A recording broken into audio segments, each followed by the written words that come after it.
Hi అండి అందరికీ. ఈరోజైతే నేను ఒంటిమిట్టలో ఉన్న శ్రీ కోదండరామస్వామి టెంపుల్కి అయితే వెళ్తున్నాను.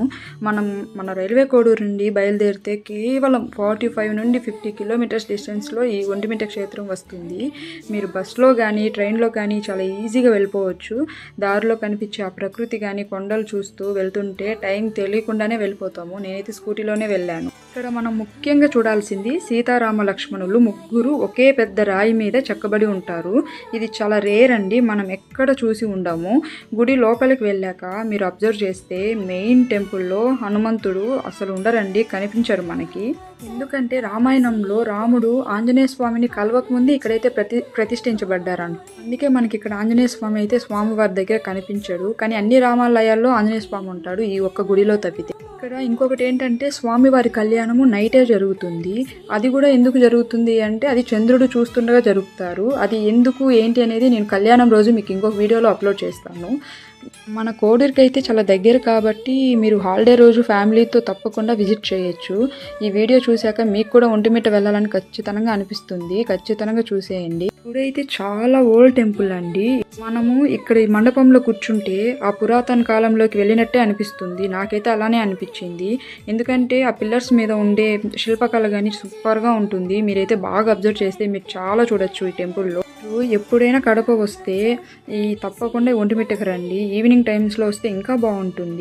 ఎప్పుడైనా కూడా రొటీన్ లైఫ్ నుండి బ్రేక్ కావాలనిపిస్తే ఒంటిమిట్టకు ఖచ్చితంగా వెళ్ళాల్సిందే. ఎందుకంటే ఒకే శిల మీద సీతామాత, రాములు వారు, లక్ష్మణుల వారు ఒకే శిల మీద అయితే ఉంటారు. అందుకే ఈ గుడి చాలా స్పెషల్.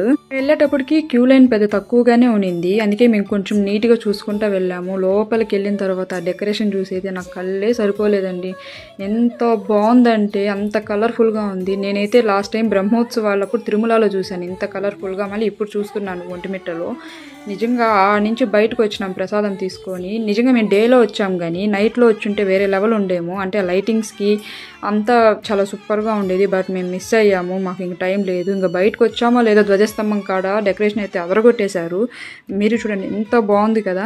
ఇంకా ఆ నుంచి ప్రసాదాలకు పోతున్నాము. మాకైతే లోపల కట్టె పొంగల్ ఇచ్చారు. ఇంకా బయట వచ్చిన తర్వాత అక్కడ పానకము, వడపప్పు అయితే ఇస్తున్నారు. మన శ్రీరామనవమికి మెయిన్ పానకం, వడపప్పు మెయిన్ కదా. ఇంకా అక్కడికి పోయి తీసుకున్నాము. అప్పటికి 6 జనాలు ఉన్నారు. మొత్తానికి ఎలాగోలా తీసుకున్నాము.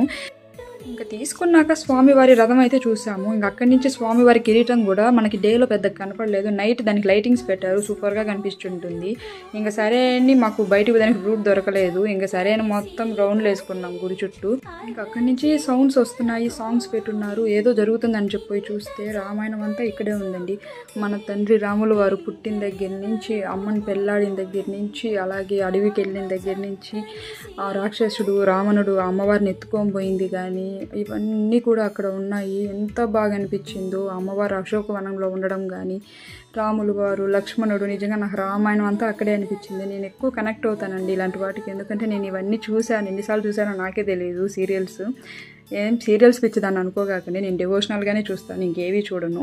నిజంగా నాకైతే కళ్ళలో నీళ్ళు వచ్చేసాయి. ఇంకా అక్కడ ఏరిస్తే బాగోదు కదా, కానీ నాకు బాగా ఫీల్ అయిపోయింది. అండ్ లాస్ట్ లవ్ కుషుని చూసి నాకు ఇంకా ఎక్కువ అయిపోయింది.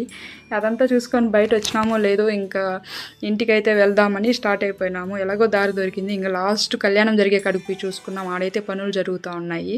దానికి ఫస్ట్ రోజు అయితే స్వామిని దర్శనం చేసుకున్నాను. మీకు ఈ వీడియో నచ్చితే లైక్ చేయండి. ఇలాంటి వ్లాగ్స్ కోసం నా ఛానల్ని ఫాలో అవ్వండి. బాయ్.